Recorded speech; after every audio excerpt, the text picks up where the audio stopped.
చెప్పాలి. మళ్ళీ చెప్తున్నా, చాలా మంది రైతులకి ఇక్కడ డిఫరెన్స్ అమౌంట్ వేస్తారు అన్న నమ్మకం లేదు. చంద్రబాబు గారు ప్రత్యేకంగా ఉల్లి రైతుల మీద దృష్టి పెట్టి ఆ డిఫరెన్స్ అమౌంట్ పడేటట్టు చేయాలి. ఎందుకంటే ఇంతవరకు కూడా ఒక్క రైతు అకౌంట్లో కూడా ఆ 1200 మొత్తం 1200 ఎంతైతే చంద్రబాబు గారు చెప్తున్నారు మద్దతు ధర ఇస్తామని 1200 ఏ ఒక్క రైతుకి ఇవ్వలేదు. నిన్న కూడా ఇక్కడ చాలా స్టాక్ ఉందని చెప్తున్నారు. ఆ స్టాక్ నంతా దాచేశారని చెప్తున్నారు. ఆ స్టాక్ ఉన్నంత కాలం మేము ఎట్లా కొంటామని ఈ రైతుని సతాయిస్తున్నారని చెప్తున్నారు. ఇన్ని ఇబ్బందులు ఇక్కడ ఉన్నాయి. చంద్రబాబు గారు ప్రత్యేకమైన దృష్టి పెట్టాల్సిన అవసరం ఉంది.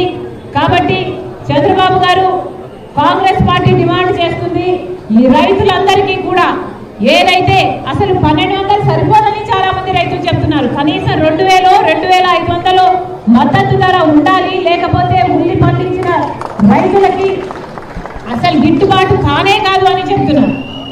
కాంగ్రెస్ పార్టీ ఇవన్నీ సమస్యలన్నీ విన్న తర్వాత చంద్రబాబు గారిని కూటమి ప్రభుత్వాన్ని డిమాండ్ చేస్తుంది. అసలు మద్దతు ధరను కూడా పెంచాల్సిన అవసరం ఉంది. ఉల్లికి మద్దతు ధర కనీసం 2400 రూపాయలైనా ఉండాలి అని కాంగ్రెస్ పార్టీ డిమాండ్ చేస్తుంది.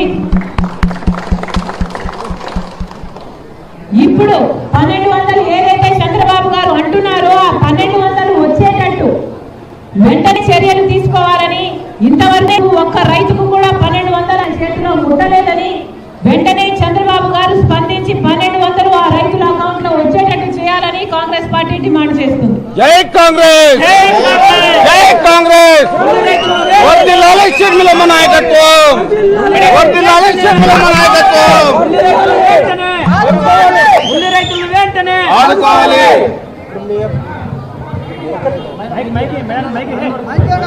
మీ అబ్బాయి రాజారెడ్డి ఫస్ట్ టైం వచ్చాడు, ఏమన్నా పొలిటికల్ అవకాశం ఉందా?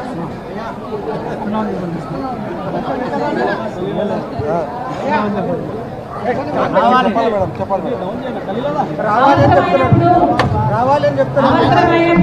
రాజారెడ్డి గారు ఆంధ్ర రాష్ట్ర రాజకీయాల్లో తప్పకుండా అడుగుపెట్టారు.